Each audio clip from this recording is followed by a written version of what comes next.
Hey Amber, it's Dr. Scott. Has some feedback for you on your essay to your visual analysis draft. Quick reminder of things that I'm looking for in this essay. A thesis statement that's focused, that you got good supporting reasons to back up that thesis statement. Those supporting reasons I typically think of those as your body paragraphs. I'm also looking at your use of supporting details. So in your body paragraphs, are you using details that back up what you're trying to argue, and are you explaining how those details back up what you're trying to argue? I'm also looking at organization and transitions, paraphrases, your ability to integrate paraphrases, and then there's a few other criteria that I'm looking for that are less important.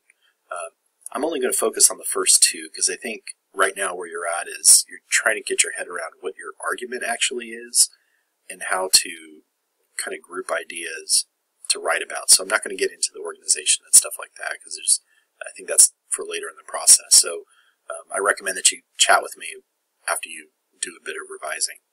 So when I read your thesis statement, Portsmouth Floodwall murals have brought the town beauty, personality, and showed history in a unique way. And for me, I want to know, so there's two things. One, this is a lot.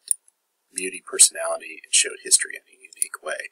And I know right now, because you're trying to figure out what it is you want to say, and you're probably thinking of a word requirement, like let's talk about a lot of things. The problem that you run into when you do that is like you don't end up talking about any of those things in a way that's actually fulfilling the assignment. So I'd say you focus on one.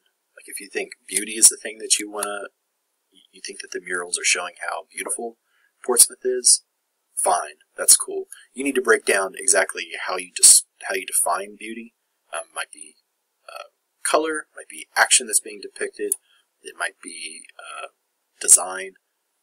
However you go about defining that, that's absolutely fine. But beauty is one thing that you could write about. I don't think it should be something that you're writing about with two other or three other items. The town's personality, I kind of like that idea. That's kind of interesting. What kind of personality do we have if we're thinking about those two murals? What does it say about us as an identity? Might be something to think about. Showed history in a unique way. You need to kind of explain what you mean by a unique way. There might be something there as well. I think either one of these three are something that you could write about. But I think the problem that you're having is that you're trying to do all three, and so the paper it's being pulled in so many different directions that you're not actually going anywhere. Like I see beauty in one part here, but then you're kind of off in talking about other things. So, job one, what do you really want this paper to do? Like, what is the argument that you really kind of want to bring about? And then once you decide that, like the thesis statement becomes something like this. The murals show the town's beauty through the use of colors, and that's a body paragraph. Colors, one body paragraph. The next item in the list is another body paragraph. And what you can do with the introduction, if you want to go with beauty or personality or showed history in a unique way, is kind of explain how you're defining beauty and how you're going to be looking for it in the murals, or how you're looking for identity of the town, and how you kind of break that down in different ways. Same thing with the history thing. So clarifying exactly what it is you're talking about, kind of being honest with yourself, like, all right, this is how I think I'm going to define beauty, and here's how I think the murals are doing that. That how the murals are doing that, those are your body paragraphs, and that comes after show the town's beauty through the use of colors, blah, blah, blah. And also, and this is something I feel like folks don't do enough, you can say that one of the murals does a better job than the other. I think that's an honest read of any artistic work, is like, it's kind of like reviewing Saved. Like, cool message, but kind of chowdered how you went about it. I think that is realistic and honest. So maybe one mural did a better job than the other. That's up to you. Clarifying where you want to go, that is the next step. That's your first next step. After that, using good detail to support what it is that you're saying. So if you have a paragraph that's about color, that's great. You do things, though, where you kind of tell us things. Like, you tell us, yeah, this little thing that was there, it was beautiful. You don't actually get in there and describe that little thing in a way that shows us that it's beautiful. And a really great example of that is right here. The buildings were lit up with the brightest of lights, painted with the most vibrant colors. The cars drove up and down the street, and people walking on the sidewalks. You're telling us what you saw in the murals. You're not showing us with details.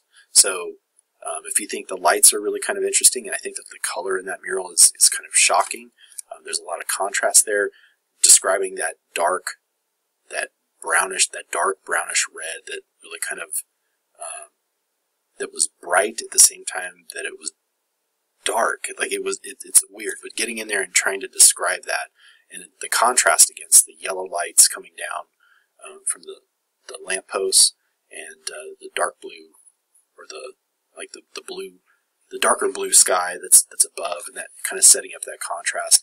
Getting in there and really kind of describing those details, telling us what kind of cars were driving up and down the streets. Those were cars from the late 1930s, early 1940s, beautiful cars. A lot more description is needed. The thing that needs to happen after that, you have to do a good job here, a better job there. The thing that needs to happen after that, and this is super important, explaining how those details help support your argument.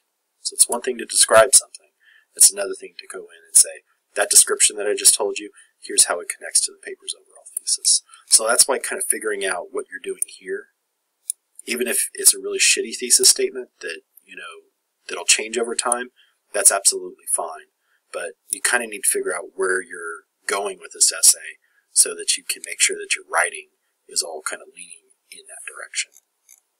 So quick recap, clarify exactly what you want this paper to argue. Then group ideas that might support that argument. Action depicted, the action that's depicted that shows togetherness, or the town's natural environment, the way that